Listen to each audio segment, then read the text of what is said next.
We're back, folks. Back to the tangled bloody web that is the New York Ripper, but this time, I'm not here with red string and a corkboard screaming Pepe Sylvia like I've been trapped in a conspiracy theory rabbit hole without sleep or sunlight like Charlie from Always Sunny.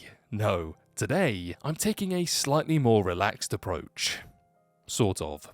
Because while half of the fandom seems ready to light torches and go full pitchfork on one specific character, I'm here to calmly and passionately explain why that theory shouldn't come to fruition. So let's talk about a guy who's been getting a lot of side-eye lately. Blessing Kamara. Yes, him. The man with the soft voice, soulful eyes, and the kind of philosophical musings that make Dexter actually pause. I know, some of you are in the comments already typing in all caps, but what if he's been hiding it all along? And hey, wild twists are part of the Dexter DNA, but let's be real for a moment. Blessing Kamara as the New York Ripper makes about as much sense as Rita coming back from the dead and starting a podcast on toxic relationships. But before we really get into it though, you know the drill. Smash that subscribe button like it's revealed it's secretly working with Arthur Mitchell, hit the subscribe button like you're trying to keep Dexter off your trail, and if you're feeling extra generous, sign up for channel membership because exclusive content and behind the scenes chaos are just a click away, and it seriously helps us out. Now, onto the juicy stuff. So, look. I hope it's not Blessing, not just because it would be a ridiculous heel turn, but because narratively, it would break the emotional spine of the season. Dexter has always needed that one grounding presence, someone who isn't trying to kill him, manipulate him, or turn him into a makeshift protege.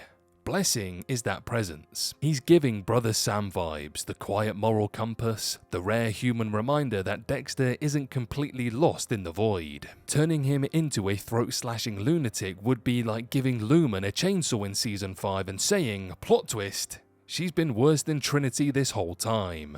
It's not edgy, it's just lazy. And let's not forget, Blessing is one of the only characters in Resurrection who feels real. He's not performative, he's not hiding behind layers of irony, trauma, or rich boy daddy issues. When he speaks, it's with depth. When he looks at Dexter, there's no fear, just curiosity, empathy even. There's a grounded spirituality to him that feels earned, not forced. Which makes him a terrible candidate for a psychotic killer who carves people up like artisanal charcuterie. Then I have to ask, why would the Ripper, a methodical legacy-driven killer, suddenly pivot into an enlightened street philosopher with perfect teeth and a beatific smile? That's not a red herring, that's a whole sushi platter of plot nonsense. Now, let's talk about the actual suspects. You've got Prater, of course, creepy enough to raise suspicion just by breathing. His obsession with serial killer memorabilia is a psychological goldmine. Or his dad.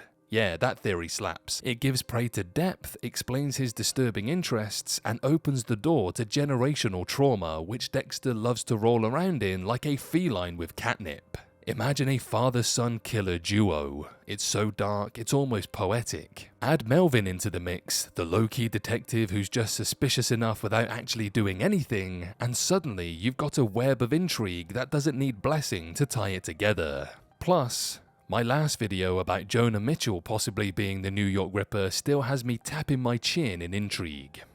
And look, I get why some folks are suspicious of Blessing. He's calm, he's mysterious, he has depth. But not every thoughtful man with a haunting backstory is a serial killer. Sometimes he's just a guy trying to make sense of the chaos around him, and honestly, that's what makes Blessing's character so valuable. He's the antithesis of the Ripper.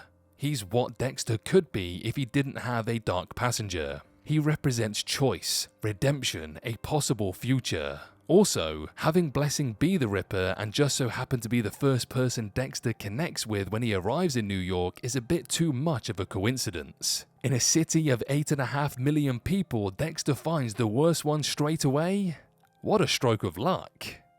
In a show drenched in murder, betrayal, and plot twists that make your head spin, Blessing Kamara is the still point in a storm, a quiet force of good. I hope he's not the Ripper. He's the reminder that not everyone in Dexter's orbit has to bleed for the plot. So unless the writers want to completely undermine the emotional thread they've been weaving all season, I'm planting my flag.